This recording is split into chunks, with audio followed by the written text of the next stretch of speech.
সকালে নামাজ পড়ে চিলেকোঠার একটু যদি যাই কখনো, আ কম্বলের নিচে একটু শুয়ে থাকি। আর রোদটা ঠিক আমার মাথার উপরে এসে থাকে বেডের মধ্যে। ভালো লাগে এই সময়টা। তো সকালে হাঁটতে গিয়ে এই যে কতগুলো কাশফুল নিয়ে এসেছিলাম আর সেটাই ডেকোর করে রেখেছিলাম। আর এই যে আমার নতুন বাগান বিলাসগুলো আসছে, মাশাআল্লাহ! এদেরকে দেখার জন্য অনেকদিন ধরে অপেক্ষা করছিলাম। তো আপনারা যারা ডিসকাউন্ট চাচ্ছিলেন তাদের অপেক্ষা শেষ হলো।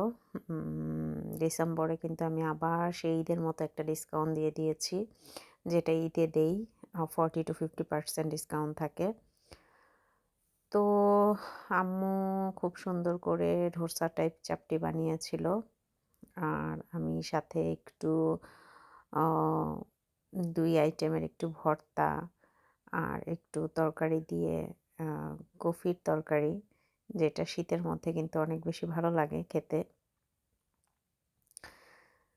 তো আম্মুর হাতের এই চাপটিটা আমার অনেক বেশি মজা লাগে। আসলে মায়ের খাবারের টেস্টই আলাদা। আ মরিচ ভর্তা আর সাথে ওইটা ছিল ধনিয়া পাতা দিয়ে জলপই ভর্তা করে আম্মু। খুব মজা হয়। টকটক লাগে আর ধনিয়া পাতার ঘ্রাণ, কাঁচামরিচের ঘ্রাণ একদম খুব মিষ্টি লাগে। তো পার্লারের সার্ভিস নিয়ে আর কিছু কথা বলি। আমাদের কিন্তু শুধু ব্রাইডাল মেকআপ না, আমাদের আ pedicure, manicure, hydra facial, BB glow facial, plus ozone therapy অনেক কিছুই কিন্তু আমাদের পার্লার সার্ভিস দেওয়া হয়। আর অনেকেই ভাবেন যে ঘরের ভিডিও দেই বলে মনে হয় আমি পার্লারে থাকি না। না, আসলে কখনো সকালে আধা বেলা থাকা হয়, কখনো বিকালে আধা বেলা থাকা হয়। আবার যখন কাস্টমার বেশি থাকে তখন আমি হয়তো সারাদিনই থাকি। যেমন যে কয়দিন কোর্ট করি সেই কয়দিন আমি বিকালের দিকে থাকি, দুপুরের পর থেকে থাকি।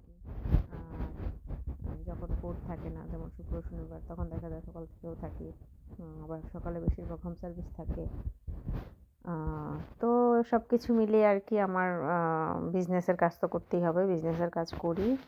বাট ওইভাবে আসলে ভিডিও-টিডিও নিয়ে বেশি ব্যস্ততার মধ্যে আসলে ভিডিও নিই না। আমি দেখেন এই যে রিল্যাক্স সময়গুলোতে আমি ভিডিও নিতে বেশি পছন্দ করি। আ ব্যস্ততার মধ্যে আসলে এভাবে ভিডিও করা হয় না। তারপর যতটুকু পারি আরকি আপনাদের সাথে শেয়ার করি। আর এই পাখিগুলোকে ভিডিও করতে গেলে ভেঙে চুরে মনে হয় খাঁচা থেকে বের হয়ে যাবে এমন অবস্থা, ভয় পেয়ে যায় মোবাইল ওদের কাছে নিলে। একদম খাবার-টাবার উল্টে দিয়েছিল। তো এটা হচ্ছে আমার সবচেয়ে একটা প্রিয় গাছ। ইনডোর প্ল্যান্ট হিসেবে এটা থাকে আমার চিলেকোঠার থাইয়ের পাশে।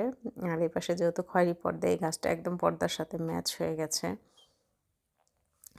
তো এই যে রাতের একটু ভিউ দেখালাম, চিলেকোঠার জানালা দিয়েই জ্যোৎস্নাটা দেখা যায়।